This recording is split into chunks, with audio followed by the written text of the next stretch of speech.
Hello! Aujourd'hui, on va parler d'allaitement. C'est vraiment une expérience unique et précieuse, mais parfois semée de difficultés.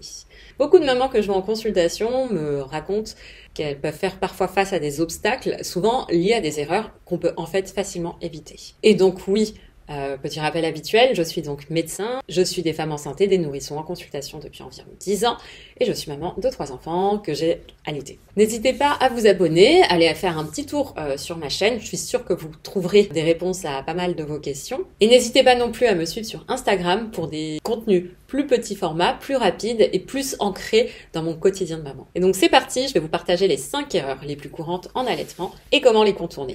Je vous conseille de rester jusqu'à la fin de la vidéo parce que vraiment ces conseils peuvent faire toute la différence. Erreur numéro 1. Attendre que bébé pleure pour proposer le sein. L'une des erreurs fréquentes est d'attendre que bébé pleure pour le mettre au sein. Mais en fait, les pleurs sont déjà un signe tardif de faim. C'est comme pour la soif quand on est plus grand, en médecine on dit que c'est un signe tardif. Quand bébé pleure, il est souvent frustré ou agité, ce qui peut compliquer la mise au sein et même provoquer une mauvaise prise du sein. Alors ça, c'est absolument à éviter. Et pour ça, ça va être important d'observer les signes précoces de faim.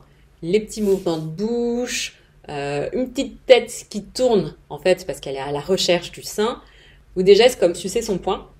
Nous, bébé, Gaspard, mon troisième enfant, faisait beaucoup ça. Et donc ces signes sont comme des petits clignotants qui vous disent « It's time !» c'est le moment. Alors vraiment, ça va être très important, surtout les premières semaines, d'être attentive pour apprendre à reconnaître ces signes. Ça rendra l'allaitement beaucoup plus fluide. Erreur numéro 2, penser qu'on n'a pas assez de lait. Alors ça, c'est vraiment un classique de consultation. Beaucoup de mamans se demandent si elles produisent assez de lait, surtout quand bébé réclame souvent. Il faut savoir que votre corps, c'est vraiment une machine incroyable. Il s'adapte aux besoins de votre bébé. Plus il tète, plus vous produisez. C'est un peu la loi de l'offre et la demande. Et en fait, ce qui est parfois trompeur pour les mamans, ça va être les fameux pics de croissance. Ils vont arriver au multiple de 3, donc 3 semaines, 6 semaines, 3 mois, voilà, grosso modo, et peuvent parfois donner l'impression que bébé n'est pas rassasié, mais c'est vraiment temporaire. Faites encore une fois confiance en votre corps, continuez à allaiter à la demande, et tout va s'adapter. La notion de pic de croissance, c'est vraiment quelque chose, je pense, d'important à connaître, parce que franchement, ça peut être super décourageant. On a l'impression de ne pas réussir à répondre à la demande, mais en fait, c'est vraiment juste un cap à passer, et le corps s'adapte. Donc, vraiment, ne pas se décourager. Et comme toujours, si vous avez un doute, il vaut mieux en parler à votre médecin. Et dans ce contexte, pour répondre à cette demande, il faut vraiment s'hydrater pour la matière première, manger équilibré encore pour la matière première, et reposez-vous dans la mesure du possible, parce que tous ces paramètres-là influencent aussi votre lactation.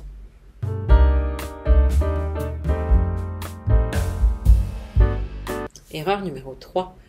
Une mauvaise position ou une mauvaise prise du sein. Si l'allaitement devient douloureux ou que bébé semble avoir du mal à téter efficacement, il est très probable qu'il y ait un problème de position ou de prise du sein. Une bonne prise, c'est vraiment essentiel. Bébé doit ouvrir grand la bouche et englober tout le mamelon et pas juste le bout du sein. En gros, faut pas juste que bébé tétouille le bout du mamelon. Si vous sentez des pincements ou des douleurs, c'est un signe qu'il faut ajuster.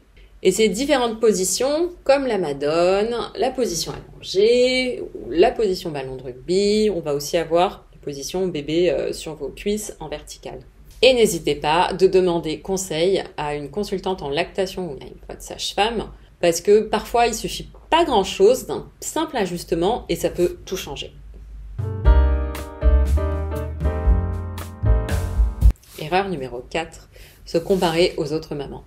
Alors avec les réseaux sociaux et les groupes de mamans, ça va être très facile de tomber dans le piège de la comparaison. Certaines mamans, on les voit, tout semble leur réussir. Leur lait coule à flot, bébé dort 6 heures d'affilée. Mais en réalité, vraiment, chaque expérience est unique. Ce qui marche pour une maman fonctionne pas forcément pour une autre maman. Donc concentrez-vous, sur votre propre rythme et vos propres besoins, les propres besoins de votre bébé. L'important, c'est que vous vous sentiez bien et que bébé soit nourri. Il y a des mamans qui produisent littéralement de la crème fraîche et certaines moins, mais c'est sûrement ce qui correspond à leur bébé respectif. Si la courbe de poids est bonne, s'il mouille bien ses couches, voilà. à revoir et à vérifier avec le praticien qui suit votre enfant. Mais voilà, l'idée, encore une fois, c'est de ne pas se comparer aux autres. Chaque lactation, chaque allaitement, chaque bébé est différent. Voilà, en résumé, écoutez votre instinct parent et si vous avez un doute, consultez. Erreur numéro 5. Introduire un biberon trop tôt. L'introduction d'un biberon trop rapidement, surtout dans les premières semaines, ça peut provoquer ce qu'on appelle un risque théorique de confusion sein-tétine.